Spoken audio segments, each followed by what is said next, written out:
नवादा जिले के नरहट प्रखंड अंतर्गत छोटा शेखपुरा स्थित रॉयल पैलेस मैरिज हॉल में जन सुराज की संविधान सभा की बैठक की गई। बैठक में पूरे जिले भर के सैकड़ों कार्यकर्ताओं और बुद्धिजीवियों ने भाग लिया।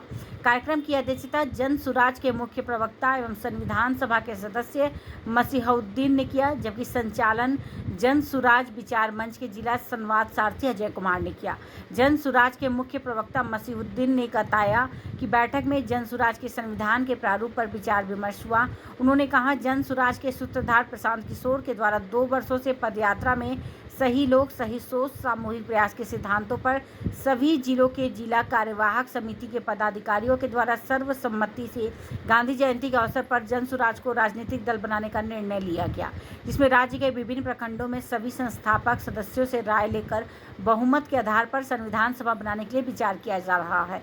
संविधान सभा की बैठक हिसुआ प्रखंड से प्रारंभ होने के बाद दूसरी बैठक नरहट प्रखंड में आयोजित की गई। बैठक में लोगों की राय को केंद्रीय समिति तक पहुंचाने के लिए संविधान समिति के सदस्य मसीहुद्दीन, इंद्रदेव कुशवाहा, उदय शंकर सिंह, सरला सिन्हा, जिला परिषद सदस्य रंजीत कुमार चुन्नू, गोपाल कृष्ण एवं विचार मंच के जिला संवाद सारथी अजय कुमार उपस्थित होकर सभी विषय पर बिंदुवार लोगों के विभिन्न प्रकार राय लिए और जानकारी दी। बैठक में संविधान के प्रारूप के 6 विषय पर राय लिया गया, जिसमें संविधान की प्रस्तावना, दल का नाम निशान, दल की सदस्यता, दल की संरचना और कामकाज, चुनाव प्रक्रिया पर राय लिया गया। इस बैठक को जन सुराज संविधान सभा के सदस्य इंद्रदेव कुशवाहा ने संबोधित किया और कहा कि जन सुराज का संविधान जनता के लिए होगा।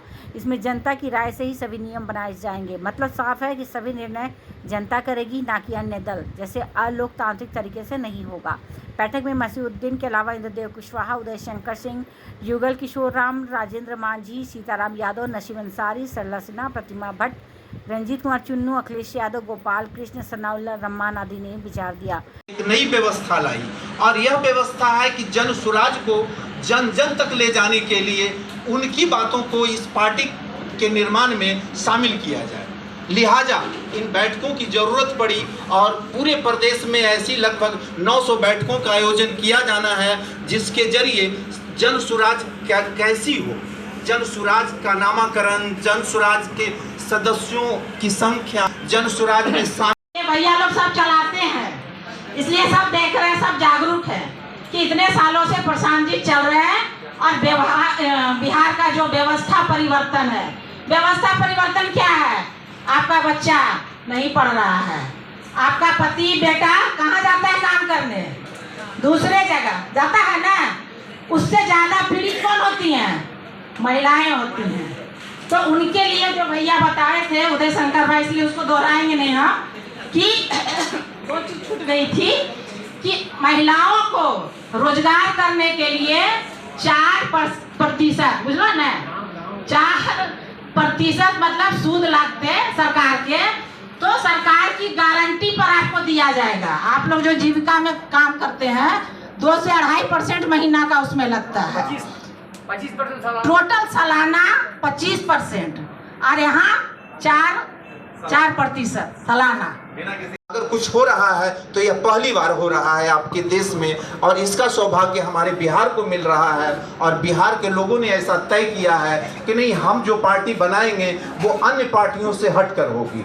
और वो क्या होगी कि नहीं, इस पार्टी के निर्माण, इसके कायदे कानून जो होंगे उसमें हमारी बात रहेगी, ताकि आने वाले दिनों में हम ऐसा कह सकें, हमारी आने वाली पीढ़ियां ऐसा कह सकें कि नहीं, ये जो पार्टी बनी थी इस पार्टी में हमारी बात शामिल है, यह जो पार्टी बनी थी इसमें हमारे ये पुरखों की बात शामिल है, हमारे भाई, हमारे चाचा, हमारे बाबूजी, हमारे अन्य लोग हैं जिन्होंने कहा था अपनी कोई बात इस शेखपुरा की एक सभा में, संभवतः ऐसा हो कि आप जो बातें यहाँ पर कहें और इन बातों को नोट करके यहाँ से जो भेजा जाएगा जन सुराज की प्रदेश या फिर सेंट्रल डेस्क को, तो वह बात आपके वो सभा में से पार्टी में शामिल होगी और यह आपके लिए भी बड़े महत्वपूर्ण बात होने वाली है। कुछ मामले के विशेषज्ञ हैं, कौन सा मामला उनको भी नहीं बताएंगे हम, इनका भी हम स्वागत करते हैं।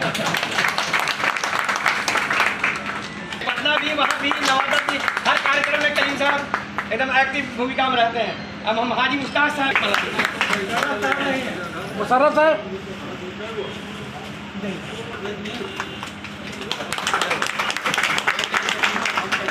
स्वागत करते हैं।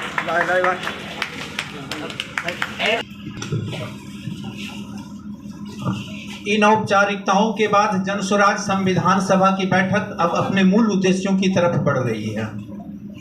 साथियों, मंच के माध्यम से और वहाँ गरीबों से हम बात करते हैं कि आप अपने बच्चों को क्यों नहीं पढ़ाते हैं, तो बोलते हैं सरकारी स्कूल में पढ़ाई नहीं होता है सर, और प्राइवेट में पढ़ाने का पैसा नहीं है सर। तो ये दोनों अव्यवस्था और दोनों बेबसी बच्चों को पढ़ने नहीं दे रहा है। किसी गांव में नौजवान हमको नहीं दिखते हैं, इसलिए कि सभी लोग कहीं न कहीं 10,000, 20,000, 50,000, 30,000 जितनी जिसकी क्षमता है मजदूरी करने के लिए दूसरे प्रदेश में जा रहे हैं। दूसरा आंदोलन मेरा सत्ता परिवर्तन में सफल रहा, लेकिन व्यवस्था परिवर्तन नहीं हो सका। तीसरी बार हम अन्ना हजारे के आंदोलन के माध्यम से मुझे वहां किरण लगा कि शायद अन्ना हजारे एक बहुत ईमानदार आदमी है, होगा उसमें निश्चित जनता को फायदा मिलेगा। और जनता, एक बात याद रखिए, अमीर को सहायता की जरूरत नहीं है। हम अपने अनुज और नवादा के जाने माने पत्रकार राज्य में इनके लेखनी की तूती बोलती है श्री अजय कुमार जी को ये दायित्व देते हैं कि वो कार्यक्रम का संचालन करें।